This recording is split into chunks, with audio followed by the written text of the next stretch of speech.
আসসালামু আলাইকুম রহমতুল্লাহ। আমার কথা শুনবার জন্য আপনাদেরকে স্বাগত জানাই। আসন্ন এই ডাকসু নির্বাচনে নানান রকমের ফেসবুক ভিত্তিক প্রচার প্রচারণা, রিয়েল আইডি, ফেক আইডি, কি বলে নানান চক্র, নানান হিসাব নিকাশের মধ্য দিয়ে নির্বাচনের সেই মহেন্দ্রক্ষণ সময় খুব কাছাকাছি এসে গেছে। 9 তারিখ ভোট, আজকে 7 তারিখ। এই ডাকসু নির্বাচনের পিছনে নানা রকমের ষড়যন্ত্র, নানা রকম পেশি শক্তি, নানা রকম বিদেশি শক্তি তৎপর বলেও অনেকে বলেছেন।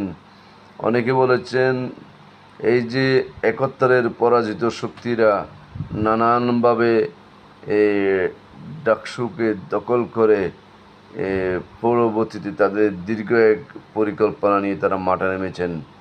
তাদের তাদের আমরা কি মহান মুক্তিযোদ্ধা, মহান স্বাধীনতা, মহান 71কে পরাজিত শক্তির হাতে ডাকসুকে তুলে দেব? সেটা আমাদের এখন ভাবার সময় এসে গেছে।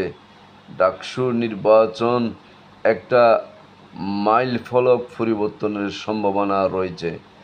ডাকসুর নির্বাচন এক বাংলাদেশের একটা নতুন চিত্র আবির্ভূত হয়ে থাকে।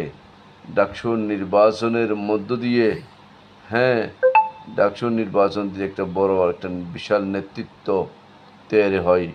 কিন্তু ছাত্র শিক্ষার্থীরা মানে কোনো রকমের মিথ্যা প্রভাকাণ্ডা, অর্থ বৃত্তের কাছে বিক্রি না হয়ে মহান ভাষা আন্দোলন, মহান মুক্তিযোদ্ধা, মহান সংগ্রামী চেতনার গণ অভ্যুত্থানগুলো পূর্ব বাংলার পূর্ব স্বাধীনতার পূর্ববর্তী শত শত বছরের বাঙালি জাতের বাংলাদেশিদের এই বাংলা ভাষাভাষী মানুষের স্বার্থ সমৃদ্ধ করবে যে দলগুলো, যে সংগঠনগুলো, তাদেরকে ভোট দিন। নারীর অধিকার প্রতিষ্ঠা করার জন্য নারীদেরকে মোটামুটি তার ইজ্জত নিয়ে চলার নিরাপত্তা দিতে হবে এবং বিশ্ববিদ্যালয়কে গবেষণার কেন্দ্র করতে হবে। বিশ্ববিদ্যালয়কে অসাম্প্রদায়িক চেতনা, ধর্ম, বর্ণ নির্বিশেষে সকলের স্থান নিশ্চিত করার জন্য বাংলাদেশ জাতীয়তাবাদী ছাত্রদলের প্যানেলকে ভোট দিন।